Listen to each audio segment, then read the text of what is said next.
მაგას ქართულში უზრდელი ქვია, ანუ ის ვინც არ აღზარდეს. და უზრდელი ან გაუზრდელი არის ის ვინც ან გაუზრდელი კი ბატონო, არის ის ვისაც მოაკლდა აღზრდა. კულტურაც ლათინური სიტყვაა და თარგმანში ნიშნავს რაღაცის აღზრდას და ერთდროულად თაყვანისცემას. ძალიან უცნაური სიტყვაა. როგორ შეიძლება შენ რაღაცა ზარდო და იმას, რასაც შენ ზრდი, თაყვანსაც სცემდე. ესეც ტრადიციის ტრანსკრიფცია გარკვეული სახით.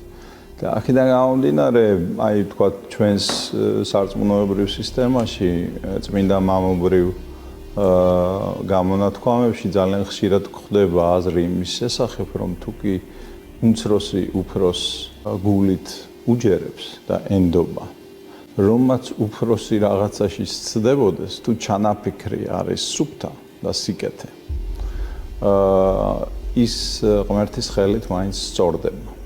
და თუ კი ჩვენ დავიწყებთ ქექვას ჩვენი მშობლების ავკარგიანობაში, ჩვენ იქვე დავკარგავთ ღირსეულ შვილობას ჩვენსას. ანუ ჯობია მიგვაცინდეს როგორც ყველა ზრდილს მიაჩნია, ყველაფერი რაც კარგი მაქვს დედაცემისგან, მამაცემისგან მაქვს და ყველაფერი რაც ცუდია მე მივამატე.